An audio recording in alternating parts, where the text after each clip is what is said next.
Bu endi rivoyatda bir shaharda gadoy ko'payib ketar ekan-da, gadoylar.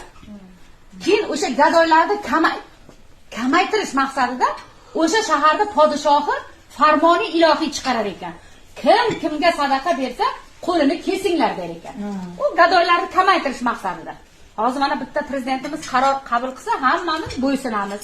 O'sha davrda o'sha podshohni o'sha qaroriga hamma bo'ysunadi.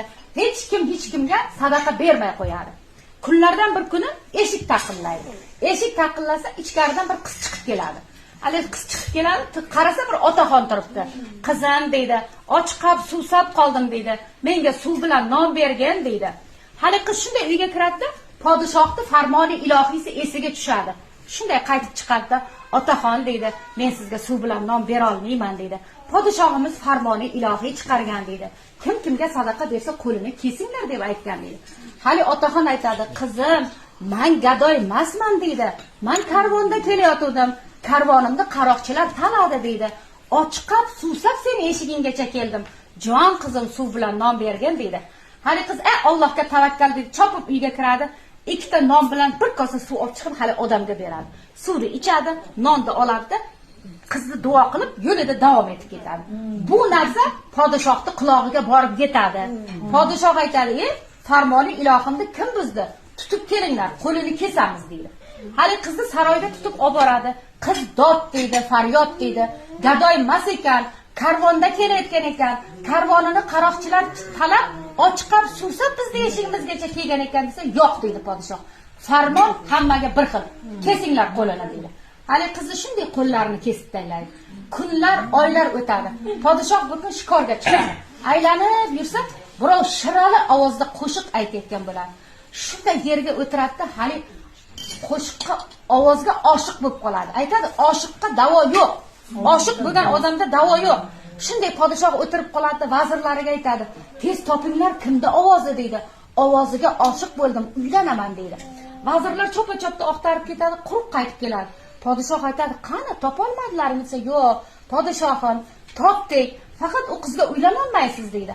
Nima uchun desa, o suv bilan non beruvdi, qo'lini kesuvdingiz. O'lsa qiz qo'shiq aytayotgan ekan deydi. Podshoh aytadi, mayli, oshiq bo'ldim. Qo'llari bo'lmasa ham uylanaman deydi. Qizni uyiga sovchilar keladi, qiz dod deydi, faryod deydi.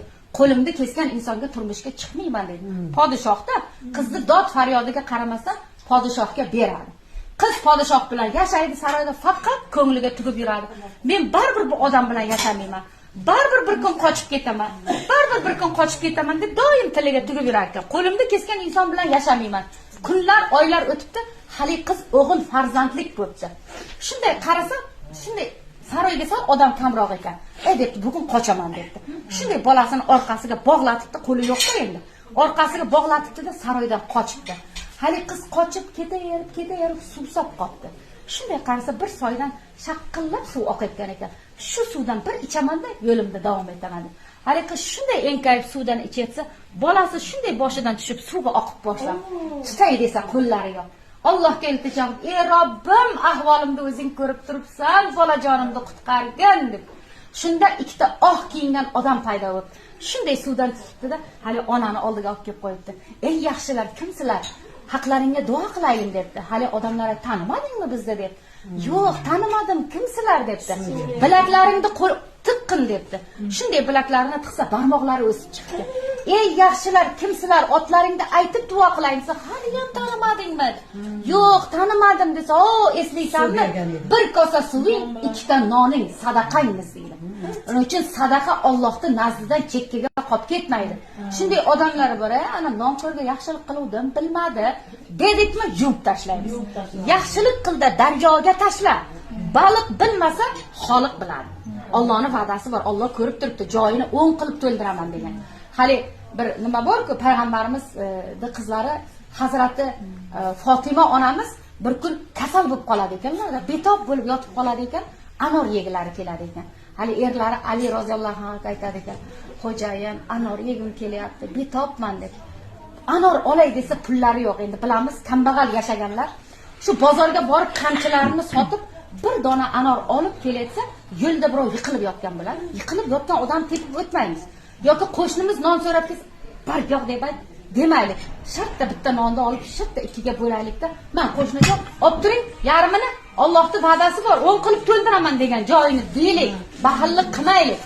Hali yiqilib yotgan odamda shunday oldiga kelar ekan Hazrati Ali roziyallohu anhu, birodar, nima qildi sizga desa, betobman, anor yegim kelyapti dedi. Bir dona anor Fatima onamizga olib ketyapti, lekin eshitdi anor yegim kelyapti deganini.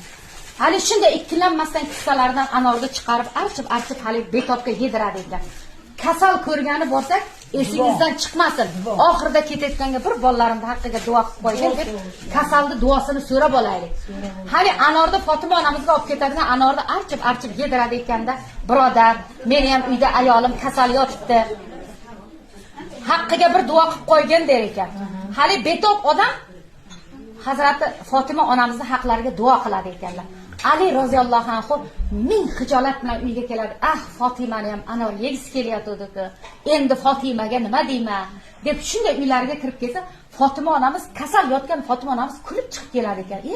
Erlari ko'rib hayron qolar ekan. Fatima, siz kasal edingiz-ku desa, bilmadim, Alloh shifo berdi deb shunday xotin gaplashib tursa, hali gaplari tugamasdan Payg'ambarimiz Muhammad Mustafa sallallohu alayhi vasallam qizlari Fatima onamiz uchun Bilol roziyallohu anhudan patnisga 10 dona anor berib yuborgan bo'ladi.